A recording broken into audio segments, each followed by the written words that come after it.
Bismillahirrahmanirrahim. Allahumma 'allimna ma yanfa'una wanfa'na bima 'allamtana innaka antal alimul hakim. Wassallallahu ala sayyidina Muhammadin wa ala alihi wa sahbihi wasallam ajma'in. Walhamdulillahi rabbil alamin. Bismillahirrahmanirrahim. Ayat 197.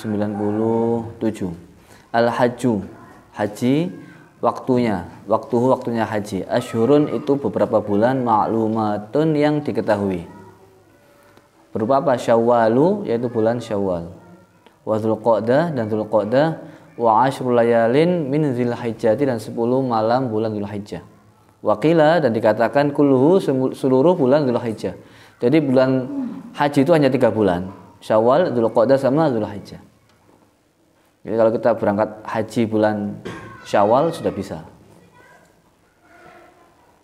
Faman faradha, barang siapa yang mewajibkan ala nafsi kepada dirinya, fihinna adalah bulan-bulan itu tadi asyhur ma'lumat, al hajja mewajibkan haji, bil ihrami dengan ihram, bihi dengan haji, fala rafatha maka tidak boleh jima, ai jima afi, enggak boleh jima dalam haji.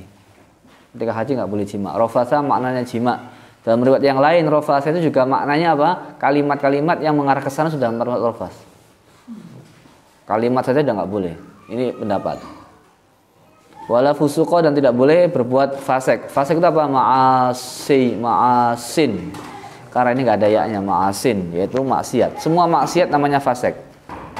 Nggak boleh berbuat maksiat. Dan tidak boleh berbuat yang melanggar. Seperti potong kuku itu termasuk maksiat karena tidak dibolehkan. Apalagi yang dusta, bohong ya, menyakiti orang ya tambah itu. Wala jidala, dan tidak boleh berdebat. Khisoma, nggak boleh berantem. Fil haji, dalam haji. Ya, kalau haji nggak boleh jima, nggak boleh ngomong kotor, nggak boleh debat. Terus nggak usah. Wafi riwayat yang mengatakan yang nggak boleh debat adalah debat tentang keduniaan, debat tentang pribadi. Kalau debat tentang hukum nggak ada masalah. Tapi ulama mengatakan sebaiknya hindari aja itu. Pokoknya debat-debat nggak usah dilakukan pada waktu haji itu. Khawatir niatnya karena hukum tapi nafsu emosinya bermain. Nah, itu kan juga masalah. Fil haji, dalam haji. Wa fi qiraatin, dalam sebuah bacaan, bi fathil awwalaini, dengan fathah 2. 2 itu apa? Kan ada 3. Rafatha, fusuqa, jidala. Jadi yang di fathah itu 2. Rafatha wala fusuqa. Ada riwayat yang lain mengatakan boleh dibaca rafathun wala fusuqun. Nah, tapi di sini dibaca fathah semuanya. Tapi kalau jidala, sepakat ulama qiraah itu membaca dengan jidala. Semua ulama membaca jidala. Tapi kalau rafatha fusuqa, ada yang baca dengan fusuqun wala fala rafathun wala fusuqun. La bermakna laisa. Ya, wal muradu fi salasati an-nahyu. Yang digendaki dalam 3 apa itu? Rafatha, fusuqa, jidala. Adalah an-nahyu, larangan. Ini harus paham ya. Kalau nggak diterangkan gini susah memahaminya. Wal muradu fi salasa itu apa? Rafatha, fusuqa, jidala. Ya, adalah larangan, an-nahyu. Wa ma taf'alu min khairin, apa yang kamu lakukan min khairin berupa kebaikan, ka shadaqah, seperti sedekah, ya'lamhu. Ya'lam ini jawabnya ma. Jawabnya ma. Maka Allah itu mengetahuinya. Ya'lamhullahu. Kenapa? Maksudnya ya'lamhullahu apa? Fayujazikum, Allah akan membalas kalian semuanya. Bihi, dalam kebaikan khair. Wa nazala, ayat ini turun fi ahli Yaman, dalam apa? Oh, kasus orang Yaman. Gimana orang Yaman itu? Wa kanu yahujjuna, mereka ini haji bila zadin, tanpa membawa bekal uang, bekal makanan. Fayakununa, maka mereka semuanya itu apa? Kalian tuh minta-minta. Ya, berpangku tangan, mengharapkan alan nasi, kepada manusia. Ini mereka ini pergi haji tapi nggak punya bekal, wis tawakal, tapi minta-minta sama manusia. Kalan itu minta-minta sama manusia. Sama Allah dilarang. Akhirnya turun wa tazawwadu, dan berbekalah, ma yublihukum li safarikum, sesuatu yang bisa menyampaikan kepada bepergianmu. Fa inna khairaz zadi, sungguhnya sebaik-baik bekal at-taqwa, itu takwa. Takwa ini bukan artinya takwa itu zikir, enggak. Takwa itu siapa? Ma yuttaqo bihi min su'alin nasi. Sesuatu yang menjauhkan dia dari minta-minta manusia. wa ghairi dan selain minta-minta. Jadi fa inna khairaz zadi taqwa itu apa? Sebagai bekal itu apa? Sebagai bekal adalah tidak minta-minta kepada orang lain. Jadi takwa itu artinya tidak minta-minta. Artinya banyak. Bukan kok saya mau mondok nggak punya uang, takwa. Fa inna khairaz zadi at-taqwa. Itu salah. Paham tak? Ya, nikah nggak punya uang, pokoknya fa inna khairaz zadi at-taqwa. Ya nggak boleh. Ya harus tak minta-minta nggak boleh. Tapi ya sahabat Nabi sendiri ya tergantung kan kita kondisinya seperti ini Indonesia. Kalau mau nikah nggak punya uang nggak apa-apa, nggak pakai uang langsung di KUA gratis kan? Itu. Nggak pakai tasakuran permen gitu aja. Oh gimana? Ya? Tasakurannya permen gitu bagi-bagi pada plastik satu-satu. Ya itu kan nggak punya uang nggak apa-apa. Daripada mewah tapi mengharapkan amplop orang itu nggak boleh ini masuk di situ. Nggak nikah nggak punya uang tapi sewa terop, sewa kuade. Tujuannya apa? Pasang kotak besar di situ. Sebelum masuk harap ngisi dulu. Misalkan dilarang masuk tanpa membawa amplop, itu kan nggak boleh. Mengharapkan apa? Amplop dari undangan, ini nggak boleh. Fa inna khairaz zadi at-taqwa. Itu nggak boleh. Ya, nggak boleh. Tuh. Kalau nggak punya uang, lalu maharnya apa? Maharnya itu cincin besi, perangkat sholat itu. Ini penting ya, ingat teman saya. Kalau menikah itu lebih baik maharnya banyak daripada bahwa orang lamarannya sedikit.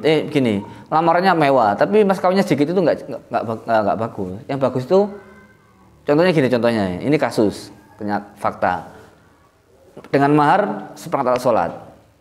Tapi dia itu punya cincin, tapi nggak disebutkan. Dia hanya dikasih pemberian saja, itu nggak bagus. Mestinya ya masukkan dia sebagai mahar. Tuh. Kuade nggak usah mewah, yang penting kuade kursi ya, sama ada bunga lah. Kalau nggak punya pinjam depan itu. Itu pinjam depan taruh ya. Uang untuk kuade itu buat mas kawin. Masa mas kawin lebih murah daripada HP second? HP second 1 juta dapat. Masa mas kawin kurang dari 1 juta? Mikir ini. Besok kalau mas kawin yang banyak, sebanyak yang kamu bisa. Adapun yang nggak penting nggak usah. Contohnya kayak seserahan. Kalau memang nggak punya banyak uang ya seadanya, tapi yang mas kawin ditinggikan. Daripada seserahannya mewah, apa aja ada. Tapi mas kawinnya rendah, ini menurut saya sebaiknya nggak begitu. Karena mas kawin disebutkan, itu masuk di akte nikah. Dan itu yang disebutkan, dan itu harga seorang perempuan itu kan maharnya. Mahar misil kan, misil apa? Pasarannya berapa? Kalau di S1 anaknya Pak RT itu berapa pasarannya? Dia S1 atau S2 anaknya Pak Lurah itu berapa pasarannya? Itu dari mahar hitungnya. Dalam mazhab Syafi'i kan mahar misil itu apa? Kalau jadi mahar itu nggak disebutkan ketika akad nikah nggak apa-apa. Angka satu kau suka binti-binti kabul itu selesai, mahar nggak disebut nggak apa-apa. Kalau dukhul baru wajib mahar. Maharnya berapa kan disebutkan tadi? Sudah didukhul belum disebut mahar, maka wajib mahar misil. Berapa mahar misil? Pasarannya berapa pasarannya? Ya pasaran harga rata-rata manusia sekarang itu berapa? Kalau model seperti ini. Ya, pendidikan, strata sosial, pekerjaan, lalu wajahnya kayak gimana, itu juga penting.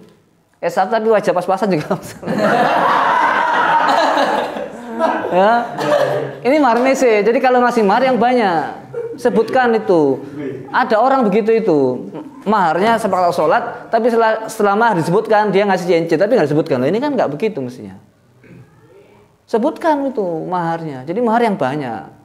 Adapun serahannya cukup baju 1-2 segitu sementara. Nanti kalau bulan madu tak belikan tak borong gitu. Mau sama-sama gitu. Uang dari mana uang mahar? Gitu. Jangan sebaliknya ya. Ini penting. Kita jangan, karena kalau mahar itu juga harga diri yang laki-laki sama yang perempuan juga mempengaruhi. Kamu laki-laki gimana ngasih istri segitu misalkan? Ya, jadi mahar yang tinggi. Mahar yang tinggi, selebihnya wis kalau nggak punya uang ya yang ngepres saja. Jangan malah yang ngalah yang maharnya. Kan banyak yang ngalah yang mahar kan? Terob, mahar, seserahan, mahal. Tapi maharnya sedikit, oh kalah, nggak butuh. Mahar yang tinggi, yang lainnya ngalah. Ngalah itu dipangkas seadanya. Meskipun kuade kamu biasa, tapi kalau maharnya tinggi itu beda. Kuade kursi biasa, kursi biru itu. Misalkan, kursi biru misalkan ya, bunga di depan itu hijau 2 gini misalkan.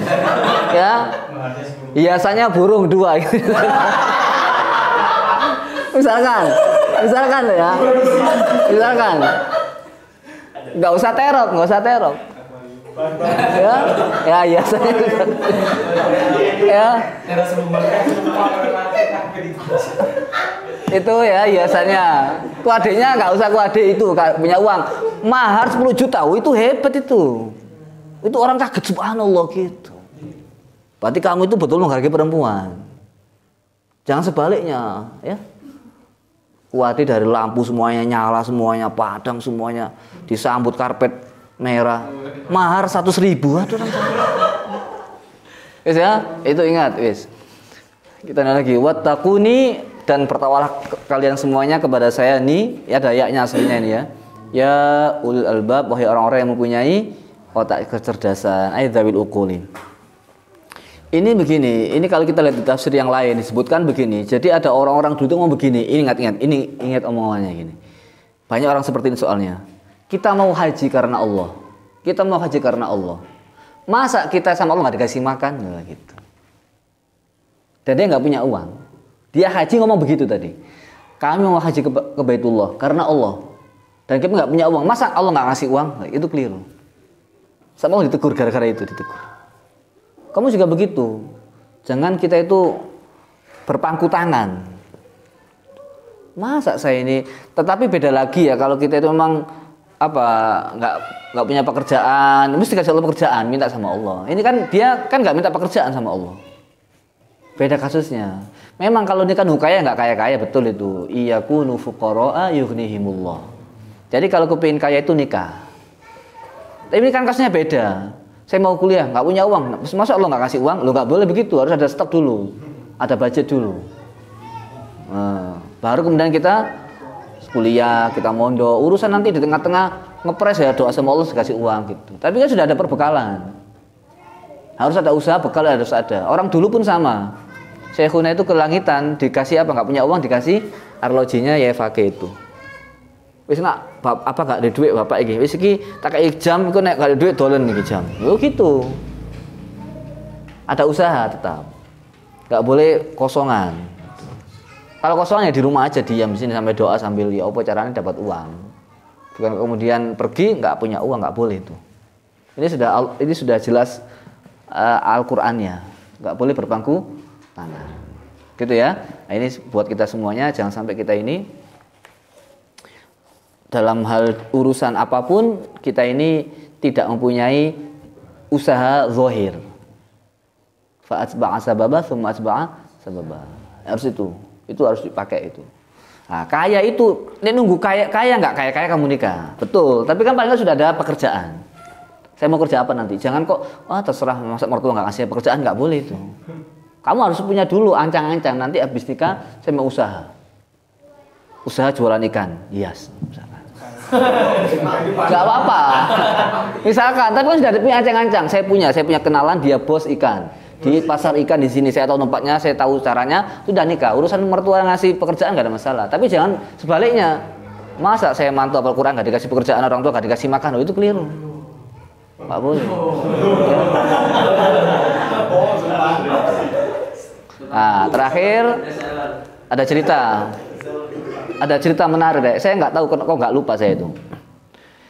Ada sahabat kepada Nabi mengatakan, Rasul saya ini miskin, sudah punya istri saya miskin. Kata Nabi nikah lagi. Ya. Bismillahirrahmanirrahim. Jadi ada sahabat kepada Rasulullah, saya ini miskin nggak punya uang. Akhirnya kata Rasulullah, dia punya istri, udah nikah lagi. Setelah nikah lagi, setelah berapa bulan ya tahun. Ternyata masih miskin. Rasulullah saya udah nikah lagi masih miskin. Nikah yang kedua. Nikah lagi. Iya. Nikah lagi akhirnya Rasul nikah. Habis nikah lama-lama masih miskin ya. Ya Rasulullah, saya masih miskin, sudah nikah 3 kali ini Rasulullah. Akhirnya Rasulullah, udah nikah lagi yang terakhir. Nikah lagi yang keempat.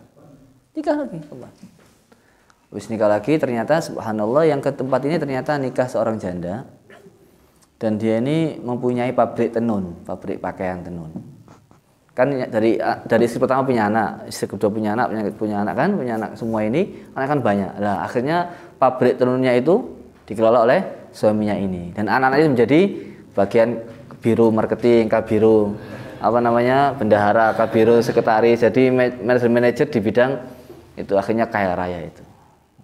Jadi memang betul kalau kita itu menikah, insya Allah rezeki kita tambah berkah. Itu sudah survei. Ya, pokoknya selama kita nikah karena Allah, kita sholat, kita jujur, mesti insya Allah hidup itu cukup. Kalaupun nggak kaya itu cukup.